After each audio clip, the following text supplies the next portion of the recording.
नमस्कार दर्शकों। कहते हैं कि कौवे के बिना श्राद्ध अधूरा माना जाता है। पितृपक्ष के दौरान कौवे का महत्व बढ़ जाता है क्योंकि ये माना जाता है कि इसको ग्रास ना दें तो श्राद्ध कर्म पूरा नहीं होता, उसे अधूरा ही माना जाता है। दर्शकों, भाद्रपद मास की पूर्णिमा से लेकर अश्विन मास की अमावस्या तक का समय श्राद्ध एवं पितृपक्ष कहलाता है। श्राद्ध पक्ष पितरों को प्रसन्न करने का एक उत्सव है। इन 16 दिनों में श्राद्ध पक्ष पितरों के अलावा देव, गाय, श्वान, कौवे और चींटी को भोजन खिलाने की परंपरा मानी गई है। गाय में सभी देवी देवताओं का वास होता है, इसलिए गाय का महत्व है। वहीं पितर पक्ष में श्वान और कौवे पितर का रूप होते हैं, इसलिए उन्हें भोजन खिलाने का विधान माना जाता है। श्राद्ध पक्ष से जुड़ी कई परंपराएं भी हमारे समाज में प्रचलित हैं। ऐसी एक परंपरा है जिसमें कौवे को आमंत्रित कर उन्हें श्राद्ध का भोजन खिलाते हैं। पितृपक्ष में कौवों को भोजन देने का विशेष महत्व होता है।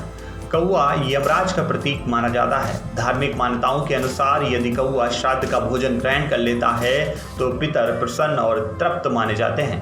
दर्शकों, हम आपको बता दें कि वैदिक शोध और सांस्कृतिक प्रतिष्ठान कर्मकांड प्रशिक्षण केंद्र के में बताया ये भी गया है कि इसमें कई सारी रोचक चीज़ें बताई गई हैं।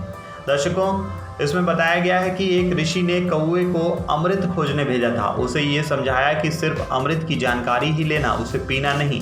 काफ़ी परिश्रम के बाद कौवे को अमृत की जानकारी मिली और पीने की लालसा वह रुक नहीं पाया और अमृत पान कर लिया और बाद में इसकी जानकारी ऋषि को दी। इस पर ऋषि ने क्रोधित होते हुए उसे श्राप दिया कि तूने मेरे वचन को भंग कर अपवित्र चोट से अमृत को भ्रष्ट कर दिया, इसलिए तुम्हें घृणा की दृष्टि से देखा जाएगा। लेकिन अश्विन मास में 16 दिन पितरों का प्रतीक समझकर सम्मान दिया जाएगा।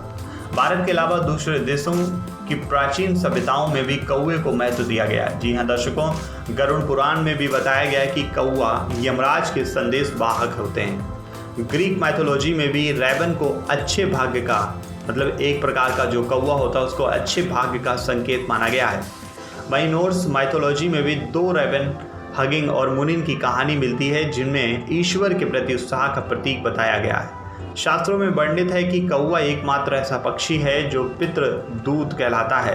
यदि पितरों के लिए बनाए गए भोजन को ये पक्षी चख ले तो पितृ तृप्त हो जाते हैं। कौवा सूरज निकलते ही घर की मुंडेर पर बैठकर यदि वह काँव काँव की आवाज़ निकाले तो घर शुद्ध हो जाता है। धर्मशास्त्रार्ध पश्चात में वर्णन है कि प्रतिपक्ष में गौ ग्रास के साथ काक बलि प्रदान करने की मान्यता भी मानी जाती है। इसके बिना तर्पण अधूरा है। मृत्युलोक के प्राणी द्वारा काक बलि के तौर पर कौवों को दिया गया भोजन पितरों को प्राप्त होता है। कौवा यम स्वरूप है, इसे देवपुत्र कहा जाता है। रामायण में काक भुसंडी का वर्णन मिलता है। दर्शकों, अगर आपको हमारी ये वीडियो पसंद आई हो तो आप हमें कमेंट के माध्यम से ज़रूर बताएं। नेक्स्ट 9 स्पिरिचुअल को लाइक कीजिए, सब्सक्राइब कीजिए। नेक्स्ट 9 स्पिरिचुअल से रजत की रिपोर्ट।